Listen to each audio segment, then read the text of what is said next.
In this video, you learned some beautiful guitar chords that are simple to play. They're really easy, but they are full of emotion and sound amazing. Hi, this is Simon Candy from Acoustic Guitar Lessons Online.net, and in this video, I sit down with guitar playing breakthrough specialist Tom Hess to discuss and demonstrate some incredibly beautiful sounding chords that you can adopt in your own guitar playing. Each chord will be presented to you with clear instructions on how best to fret it.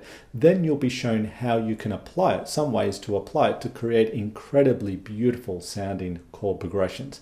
Making these chords part of your playing will really expand the possibilities as far as expressing yourself on the instrument. So let's get to it.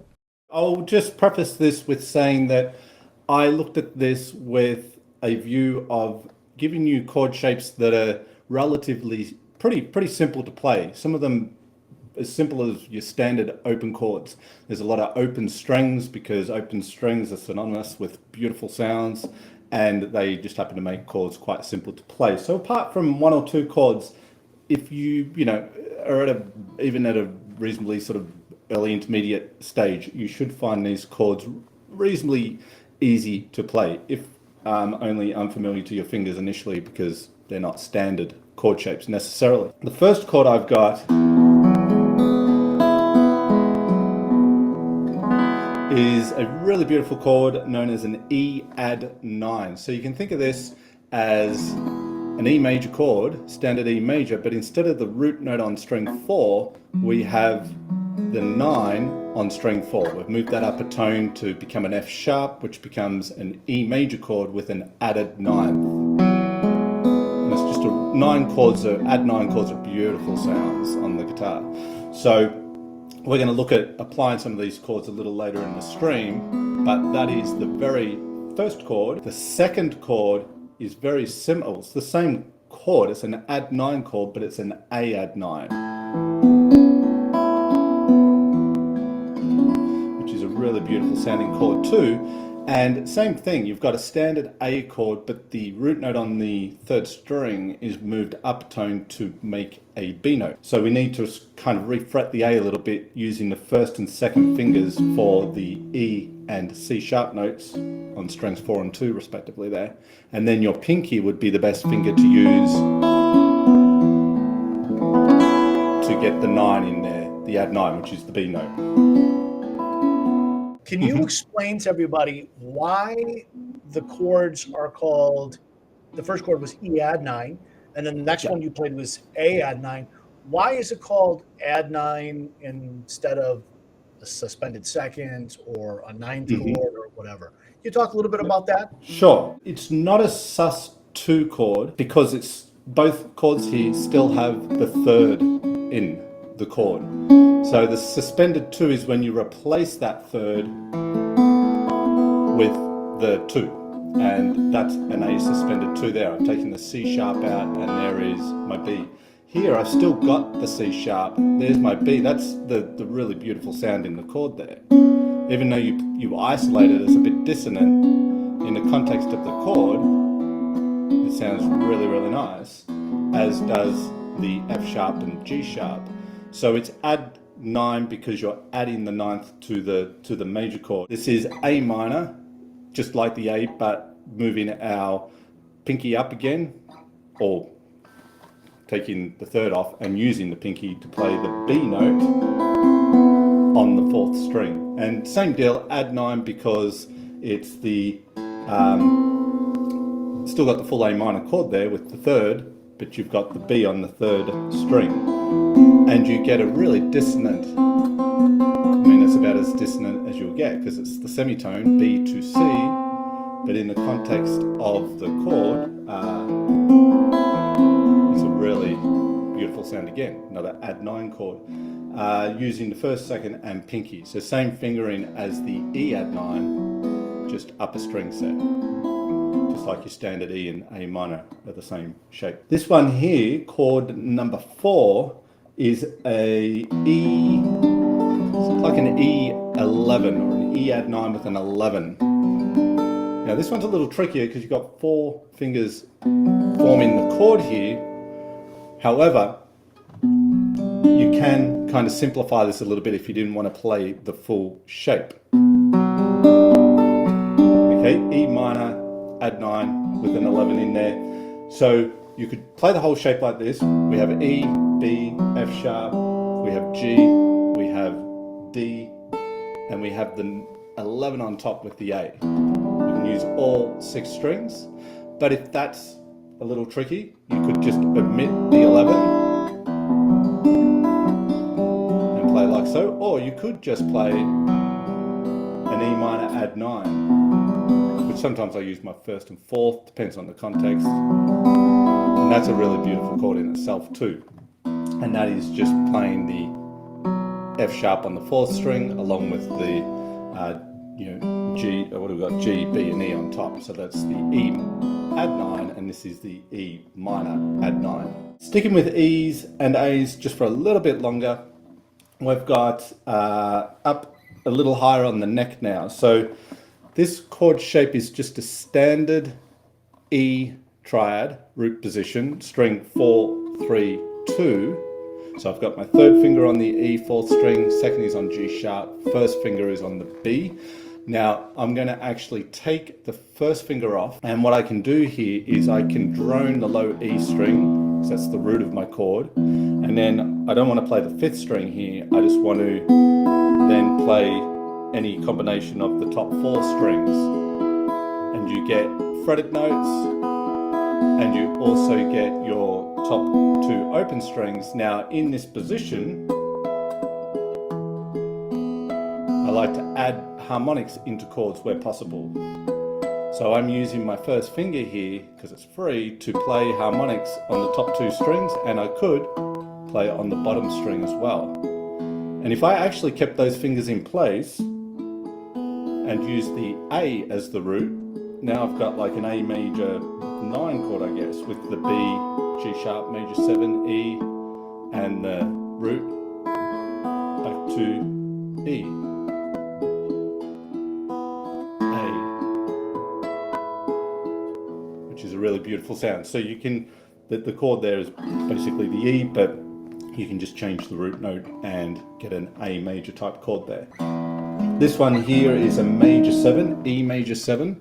It's just using a G sharp, string 4, fret 6. I use my pinky for the D sharp, 8th fret on the 3rd string, and then I can, again in a similar fashion to what I did with the previous chord, I can drone the top 2 strings and the bottom string here.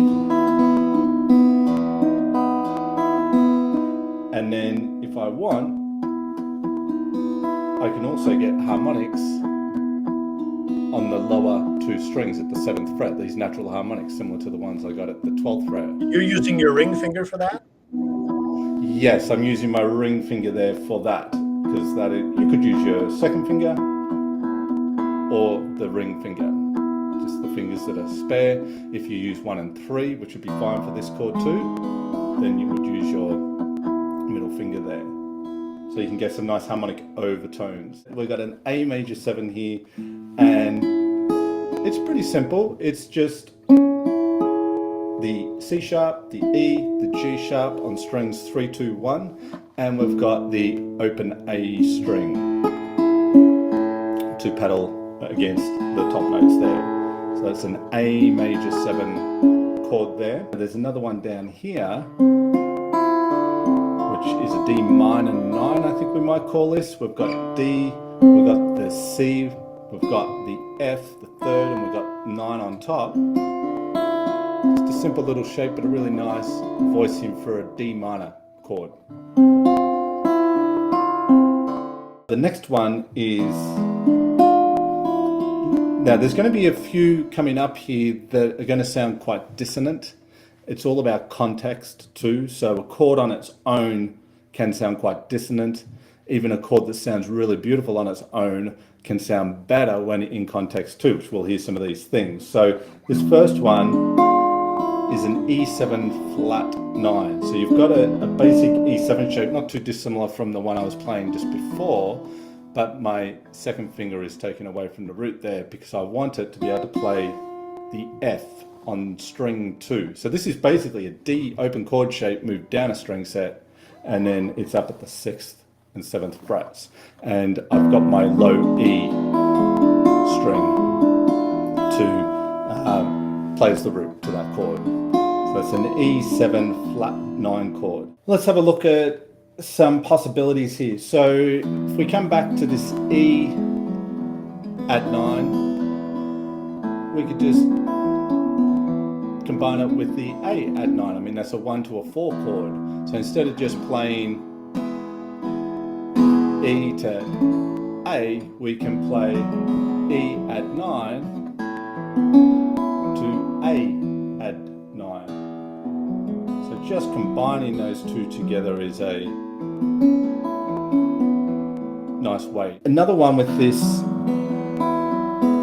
E at 9.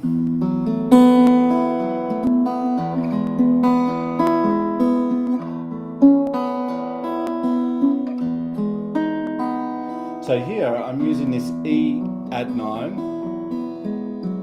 and then what's happening here is I'm thinking that the chord progression I'm thinking of here is just working up the chords in the key of E major. So I've got E, I've got the 2 chord F sharp minor, I've got the 3 chord G sharp minor, 4 chord A, and then back to E. So that's the standard sort of progression. So 2 chord to the 4 to the 3 rather, and then the 4, and then to the E. But I'm going to use E at 9, then I'm going to use just part of the F sharp, and I'm pedaling the E throughout this progression.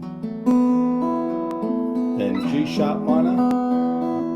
So I'm just using the middle 2 strings of the chord there, if we think of the bar chord shape, along with open top strings droning and the bottom E's pedaling throughout. So E at 9, and we've got the F sharp, G sharp minor, F sharp minor that is, and then the A, and then I could finish.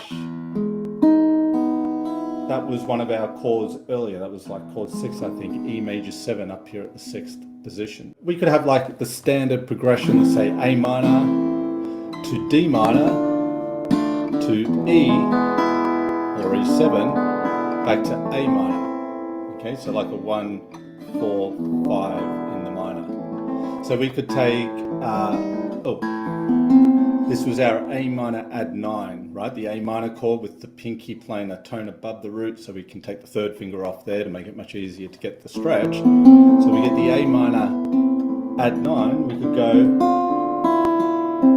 this was our little D minor 9 chord. I'm just using my 1st and 3rd fingers here, 5th fret, 3rd string, 2nd fret with the F on the 8th string.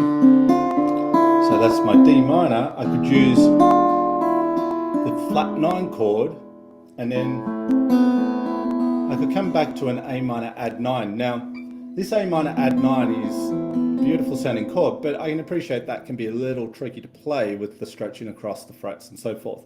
But you can play easier versions of that chord, or different, I mean easier, but they're just as you know, nice sounding. And one is to just play the root A 7th fret on the 4th string, the 3rd, 5th fret, 3rd string, and then open top strings and the root on 5. That's a really nice A minor add 9. And you can also then take another little triad shape up here, take out the note on the top string, on the 2nd string. So this is my 2nd finger playing a C, 10th fret, 4th string, 1st finger playing E, 9th fret, 3rd string, and then open strings again. So you got some really nice add 9 chords, A minor add 9, in addition to this one down here. Okay, so when I was playing that chord progression, A minor, D minor, E, I was using this one, but I could use this, which puts it in the same sort of neighborhood as the E, D minor, and then the E, and then I could finish up on this A minor add 9 if I wanted. An interesting thing about the E7 flat 9, E7, it's very much diminished too. A 7 flat 9 chord is pretty much a diminished chord. So You could, like with diminished chords, you can move them in intervals of a third. So I could drone at E and take that flat 9 shape and move it